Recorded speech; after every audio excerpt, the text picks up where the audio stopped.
In this video presentation, we will see about the different biochemical test for the identification of the bacteria. The diagnosis of the bacterial infection can be done based on the clinical signs and the symptoms of the disease, but it gives only the tentative identification.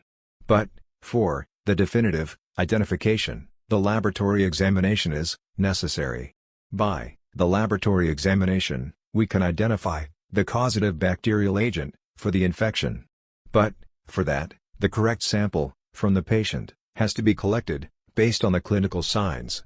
First, the collected sample can be subjected for the direct microscopic examination by performing the different bacterial staining techniques, like the gram staining, the acid-fast staining, the negative staining, the spore staining, and the motility test. Next, by culturing the bacteria onto the different types of bacterial culture media, like the differential media, the selective media, the enriched media, and the enrichment broth. And next, by the biochemical tests.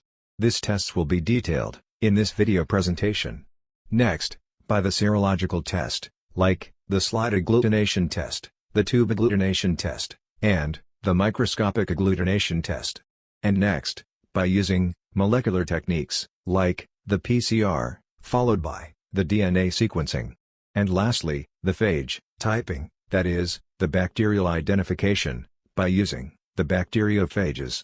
These are the laboratory methods, and the strategy, followed for the bacterial identification. Only by the microscopic examination, and by the culturing technique, the complete identity of the bacteria is not possible. For instance, the bacteria producing the pink colonies on the McConkey's agar, when subjected to the microscopic examination, will shows the gram-negative bacilli, which may be the E. coli, the Klebsiella, or the Citrobacter. So, the genus and species level bacterial identification is achieved by subjecting the bacterial culture to various biochemical tests and other techniques. The biochemical test. This helps in the identification of the bacterial genus and the species, sometimes even the subspecies too. This is achieved by subjecting the bacterial culture to the various biochemical tests. The various bacteria has its inherent property to produce the different types of the enzymes and the substances. In addition, the various bacteria also has its inherent property to ferment or to utilize the different types of the sugars and the substrates to yield the different types of byproducts. This can be identified by subjecting the bacterial culture to the various biochemical tests. First, we see about the catalase test. The principle. Certain bacteria produce the enzyme, the catalase. This enzyme, along with the hydrogen peroxide, capable of decomposing the hydrogen peroxide to the water and the oxygen. The release of the oxygen is observed as the bubbles or the effervescence formation. This is the principle behind the catalase test. The procedure. Take a glass slide. Place 0.5 ml of the hydrogen peroxide over the slide. Then, emulsify the bacterial colony to the hydrogen peroxide. If there is no bubbles or no effervescence observed, indicates the test is negative. The example, the Streptococcus bacterial organism, negative for the catalase test. In contrast, if the bacterial colony, once emulsified with the hydrogen peroxide, produce bubbles or effervescence, indicates the test is positive. The example, the Staphylococcus bacterial organism, positive for the catalase test. This is the procedure for the catalase test. This is the photograph showing the positive and the negative test result of the catalase test. Next, the oxidase test. The principle. Certain bacteria produce the enzyme, the oxidase. This enzyme, along with the oxidase reagent, consisting of 1% tetramethylparaphenyldiamine dihydrochloride, capable of turning into the indophenol. This indophenol is a purple color complex. This is the principle behind the oxidase test. The procedure. Take the oxidase disc. This disc is the oxidase reagent, impregnated disc. Now, place the bacterial colony over the oxidase disc. If there is no color development observed, indicates the test is negative. The example, the E. coli bacterial organism, negative for the oxidase test. In contrast, following addition of the bacterial colony over the oxidase disc produces the purple color, indicates the test is positive. The example, the Pseudomonas bacterial organism, positive for the oxidase test. This is the procedure for the oxidase test. This is the photograph showing the positive and the negative test result of the oxidase test. Next, the indole production test, or the indole ring test. The principle. Certain bacteria produce the enzyme, the tryptophanase. This enzyme, in presence of the tryptophan, capable of utilizing the tryptophan to yield the indole as the byproduct. Next, this indole byproduct, once mixed with the Kovacs reagent, develop a red color complex. This is observed as the red ring. This is also referred as the indole ring. This is the principle behind the indole ring test. The procedure. This test is performed in the test tube with the liquid broth containing the tryptophan. Now, take the bacterial colony, inoculate into this broth. Incubate for 24 to 48 hours. Following incubation, add the Kovacs reagent along the side. The formation of red ring, which indicates the test is positive due to indole production. The example, the E. coli bacterial organism, positive for the indole test. In contrast, following addition of the Kovacs reagent, if there is no red ring formation, which indicates the test is negative for the indole production. The example, the Salmonella bacterial organism, negative for the indole test. This is the procedure for the indole test. This is the photograph showing the positive and the negative test result of the indole production, or the indole ring test. Next, the methyl red test, also abbreviated as the MR test. The principle.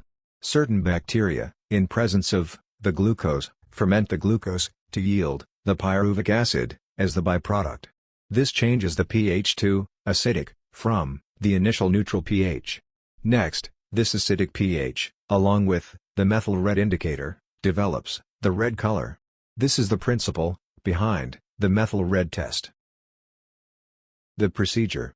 This test is performed in the glucose phosphate broth with the neutral pH.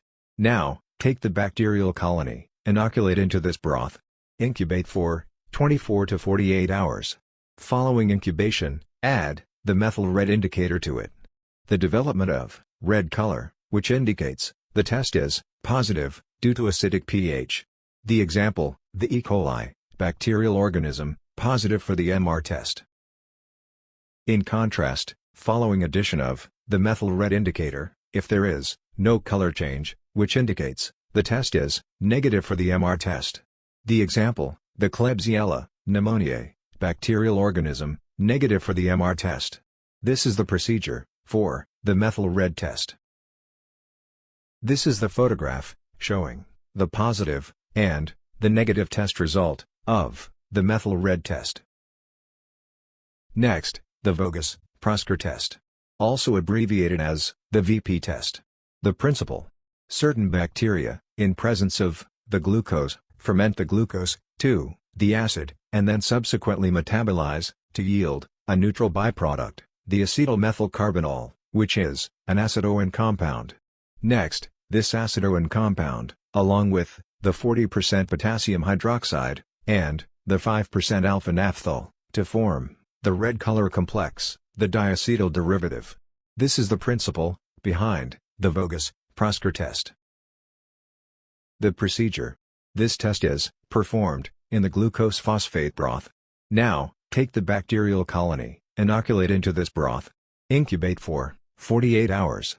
Following incubation, add the 5% alpha-naphthol and the 40% potassium hydroxide to it. The development of the red color, which indicates the test is positive due to the diacetyl formation. The example, the Klebsiella pneumoniae, bacterial organism, positive for the VP test.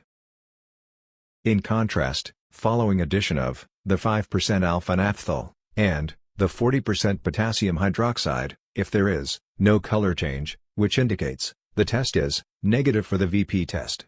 The example, the E. coli, bacterial organism, negative for the VP test.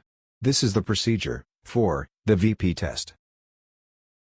This is the photograph showing the positive and the negative test result of the VP test. In general, the VP test is done in conjugation with the MR test. The bacterial organisms showing the MR test positive will give the VP test negative, and the bacterial organisms showing the MR test negative will give the VP test positive.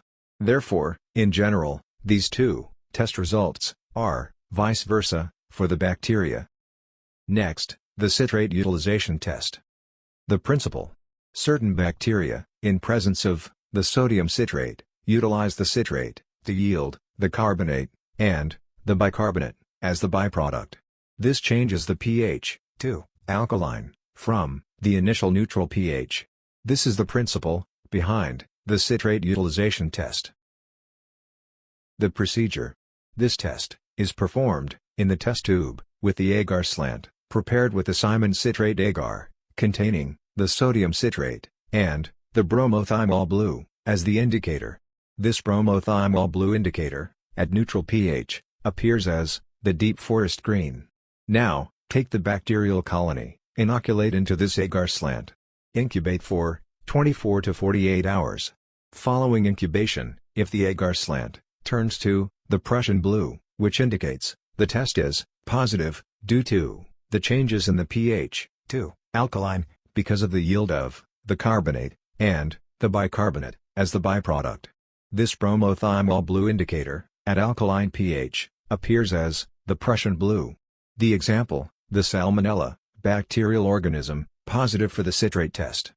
In contrast, following incubation, if there is no color change, which indicates the test is negative for the citrate utilization test. The example, the E. coli bacterial organism. This is the procedure for the citrate utilization test. This is the photograph showing the positive and the negative test result of the citrate utilization test. The IMVIC reactions. There are the set of 4 biochemical tests.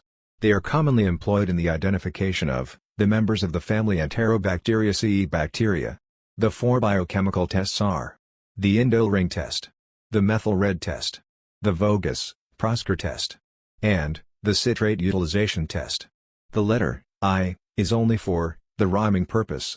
The E. coli bacteria gives plus, plus, minus, minus for the IMVIC reactions. The Salmonella bacteria gives minus, plus, minus, plus for the IMVIC reactions. The Klebsiella bacteria gives minus, minus, plus, plus for the IMVIC reactions. So, IMVIC reactions are employed in the identification of the members of the family Enterobacteriaceae bacteria. Next, the urease test, also referred as the urea hydrolysis test.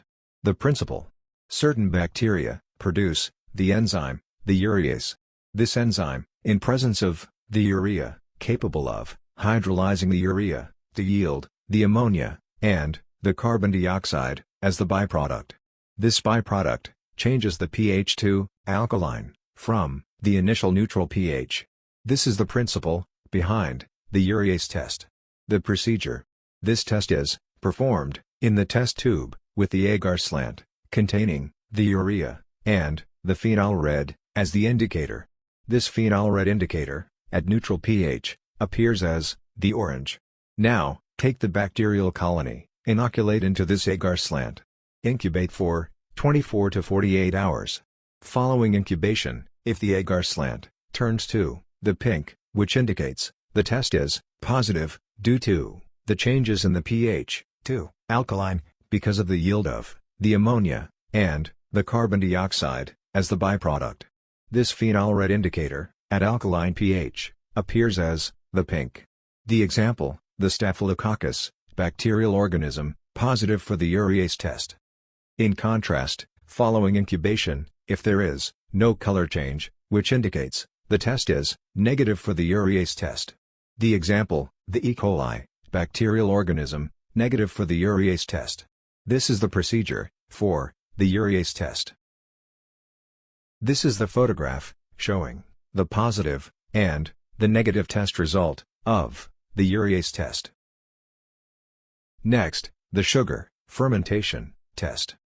Each bacteria has the ability to ferment certain sugars and not ferment certain sugars. To find out the sugar fermentation of the particular bacteria, this test is done.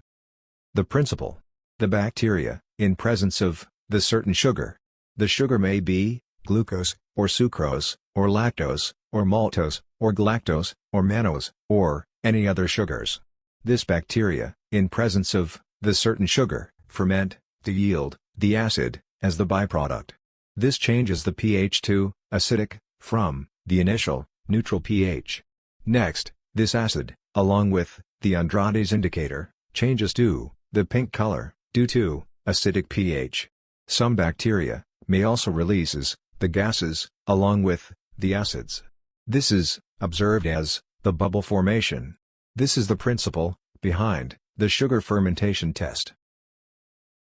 The procedure: this test is performed in the broth containing sugar with the Durham's tube inside it.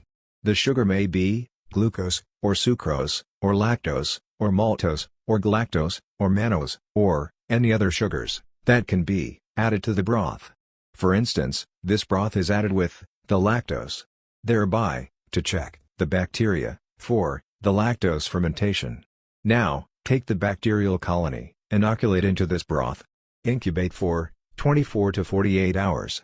Following incubation, add the Andrade's indicator to it. The development of the pink color indicates the test is positive for the lactose fermentation due to the acid production. Sometimes, the bubble formation may be observed in the Durham's tube, indicates the gas production. The example, the E. coli, bacterial organism, positive for the lactose fermentation. In contrast, following addition of the Andrade's indicator, if there is no color change, which indicates the test is negative for the lactose fermentation. The example, the Salmonella, bacterial organism, negative for the lactose fermentation. This is the procedure for the sugar fermentation test. Next, the hydrogen sulfide production test. The principle: certain bacteria produce substance like the hydrogen sulfide. This hydrogen sulfide, along with the iron salts, like ferrous sulfate and ferric ammonium salt, to form the ferrous sulfide as the end product. This is observed as the black precipitate. This is the principle behind the hydrogen sulfide production test. Next, the triple sugar iron test, also referred as the TSI test. The procedure: this test is performed in the test tube with the agar slant, prepared with the TSI agar, containing the three sugars, the glucose, the sucrose, and the lactose, to check the bacteria for the sugar fermentation for these three sugars, and also contain the ferrous sulfate salt, to check the bacteria for the hydrogen sulfide production, and contain the indicator, the phenol red. This phenol red indicator, at neutral pH, appears as orange.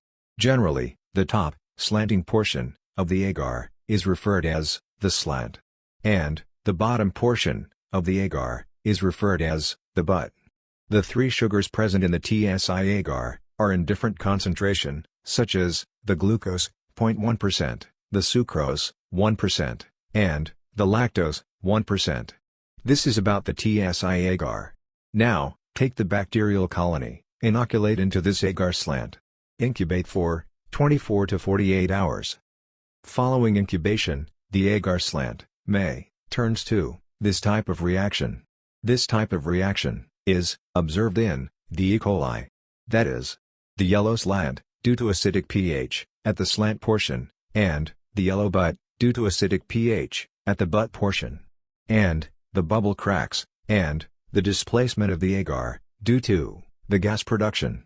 Since the E. coli ferments all the three sugars present in the media, so a large amount of acids are produced, which turns the phenol red indicator to yellow, both at the butt portion and at the slant portion. This type of reaction is observed in the E. coli. Following incubation, the agar slant may turns to this type of reaction. This type of reaction is observed in the Salmonella. That is, the red slant, due to alkaline pH, at the slant portion, and the yellow butt, due to acidic pH, at the butt portion. And also we can observe the presence of the black precipitate, due to hydrogen sulfide production. Remember, the butt portion comparatively contain more glucose compared to the slant portion. Since the Salmonella ferments only glucose present in the media, a small amount of the acid is produced, which turns the phenol red indicator to yellow only at the butt portion. This type of reaction is observed in the Salmonella. These are some of the reactions observed in the TSI agar, starting from the left, the uninoculated TSI agar, the middle, the E. coli inoculated TSI agar, and the right, the Salmonella inoculated TSI agar.